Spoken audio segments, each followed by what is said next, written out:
జనరల్గా మహిళ అయినందుకు కూడా మనకి కొన్ని అడ్వాంటేజెస్ ఉన్నాయి కదా, అంటే మిమ్మల్ని చూస్తుంటే అది అనిపిస్తుంది.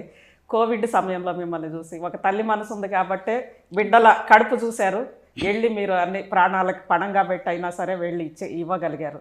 అదేవిధంగా ఒక మహిళగా కాబట్టి మీరు అందరినీ కూడా అంటే వాళ్ళ బతుకుల్లో మార్పు రావాలి, బిడ్డలందరూ మంచిగా ఉండాలి అని చెప్పి ఆలోచిస్తారు కదా. ఆ తల్లి మనసు కూడా మీకు రాజకీయాల్లో అడ్వాంటేజ్ కాలేదా? తప్పకుండా. ఎందుకంటే మగవాళ్ళకి లేనంత అడ్వాంటేజ్ మనకు ఉంటుంది. ఒక ఇంట్లోకి మనం సొచ్చుకొని పోగలుగుతాం. ఆ లేడీస్ ఇంట్లో వంట రూమ్లో ఉన్న పోయి మాట్లాడగలుగుతాం. యాజ్ ఏ పొలిటికల్ లీడర్గా ఒకవేళ ఓటు అడగడానికి కావచ్చు, ఓదార్పు చేయడానికి కావచ్చు. ఇదే ఇప్పుడు వేరే జెంట్స్ ఎమ్మెల్యేలు ఉన్నారనుకో, వాళ్ళు బయట లేడీస్ వచ్చి అక్కడ కూర్చుంటే వాళ్ళు అంటే పరామర్శ కానీ సపోర్ట్ కానీ చేయగలుగుతాం. మనకు వాళ్ళు బెడ్రూమ్ల కాడ కూడా పోయి మనం మాట్లాడి ఓదార్చుకునే లేడీస్ నేను ఒక ఆడ కూతురుగా ఉంటుంది. అందులో రిసీవ్నెస్ ఉంటారే, అక్క నన్ను అందరు అక్కగా ఫీల్ అవుతారు, లేదా ఒక తల్లిగా ఫీల్ అవుతారు. సో ఆ యాక్సెస్ ఉంటుంది. కాబట్టి ఇక్కడ మనకు కూడా మన సైడ్ కూడా ఉమెన్ సైడ్ కూడా పొలిటికల్ లీడర్స్ కష్టాన్ని ఇష్టంతో పనిచేయాలి. పాలిటిక్స్ అంటేనే కష్టం ఉంటుంది, హార్డ్ వర్క్ చేయడం. నా లైఫ్లో నేను హార్డ్ వర్క్ అనేదాన్ని నమ్ముకుంటూ వచ్చిన, ఇప్పటి నుంచి కాదు చిన్నతనం నుంచి కూడా కష్టపడడం. కష్టం మనకు ఈ రంగం ఇష్టం ఉంది, ఆ ఇష్టాల్లో మనం కష్టం జోడిస్తే సక్సెస్ఫుల్గా రాణించగలుగుతాం అనేది నా ఎక్స్పీరియన్స్.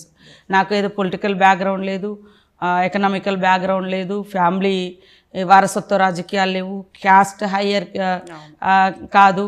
ఇవన్నింటిలో నేను నేర్చుకున్నది నన్ను నేను సర్దిద్దుకోవడం, నమ్మకంగా పనిచేయడం. ఎక్కడ ఏ పార్టీ దగ్గర ఉన్నా నేను నమ్మకంగా పనిచేసినాను.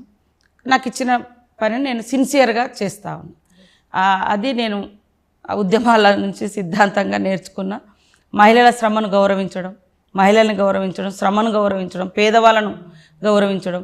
కొంతమంది పొలిటికల్ లీడర్స్ వాళ్ళను కేవలం ఓటు బ్యాంక్ లాగా చూసినప్పుడు వాళ్ళ కష్టాలు, వాళ్ళ కన్నీళ్ళు, వాళ్ళ పేదరికాన్ని అది అక్కున చేర్చుకోలేరు. జస్ట్ మనకు అవసరం ఉన్నప్పుడు చూస్తారు, మనకు అవసరం లేనప్పుడు గెట్ అవుట్ అంటారు.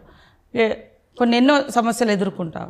సో ఆ కింది వర్గాల బిడ్డలుగా ఆ సెక్షన్స్ కోసం కొన్నేళ్ళు పోరాటం చేసిన వ్యక్తులుగా అది ఖచ్చితంగా ఆ రెస్పెక్ట్ అనేది పేదవాళ్ళకి అత్యధికంగా రెస్పెక్ట్ ఇవ్వాలనే కాన్సెప్ట్ అయితే నాకు ఎక్కువ ఉంటుంది.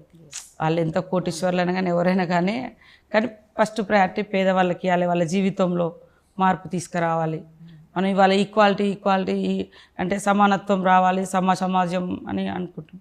కానీ ఇవాళ కొంత మనం ఈక్వాలిటీ గురించి కూడా నేను ఈసారి మన థీమ్ కూడా ఈక్వాలిటీ, జెండర్ ఈక్విటీ అనేది కూడా ఉంది.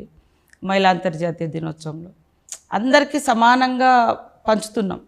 కానీ అక్కడ పేదవాడు నాకంటే చాలా పేదరికంలో ఉన్నాడు. నాకు అదే 5 కేజీల బియ్యం ఇస్తున్నాం, ఆయనకు అదే 5 కేజీల బియ్యం ఇస్తున్నాం. నాకు లేకున్నా నేను కొనుక్కోగలిగే స్తోమతలో ఉన్నా, కానీ వాళ్ళు అసలు కొనుక్కోలేని స్తోమతలో ఉన్నారు. వాళ్ళని ఎంపవర్ చేయాలి, వాళ్ళకు కొద్దిగా సపోర్ట్ చేయాలి. ఇలాంటి విధానాలు రావాలి. కానీ సొసైటీలో అది కనబడడం లేదు చాలా. నాకు ఎక్కువ ఉంది, నాకు కూడా ఇంకెక్కువనే కావాలి. వాళ్ళకి ఎంతనో వాళ్ళకి ఎందుకు ఎక్కువ ఇవ్వాలి? వాళ్ళ పేదరికము, వాళ్ళ బ్యాక్వర్డ్నెస్, వాళ్ళ వెసులుబాటు, వాళ్ళ ఆర్థిక సోర్సు ఇవన్నీ కూడా చూడాలి. సమాజంలో చాలామందికి ఎక్కువ డబ్బులు రాగానే చాలా ఎంజాయ్మెంట్ లైఫ్ చాలా చేస్తున్నారు. కానీ అక్కడ తిండి లేని వాళ్ళు ఉంటారు. వాళ్ళకి అదనంగా మనం సపోర్ట్ చేద్దామంటే కొన్ని వర్గాలు, కొంత సెక్షన్స్ జీర్ణించుకోలేకపోతుంటారు. కరోనా టైంలో కూడా నేను పేద వాళ్ళ దగ్గర పోతే నా దగ్గర కూడా వాళ్ళకి ఎందుకు చేస్తున్నారు, వాళ్ళకి పెద్ద బంగ్లు ఉన్నది, వాళ్ళకు కూడా ఈ 5 కేజీల బియ్యం నేను పంచడం అవసరమా, నేను ఇచ్చే ఈ దుప్పట అవసరమా?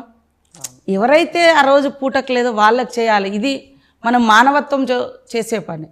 నా ఉద్దేశం గవర్నమెంట్స్లో కూడా మహిళలను ఎంపవర్ చేయాలంటే, ఆడమగ సమానత్వం రావాలంటే అదనపు ఇంకా సపోర్ట్ చేయాలి. Level playing field.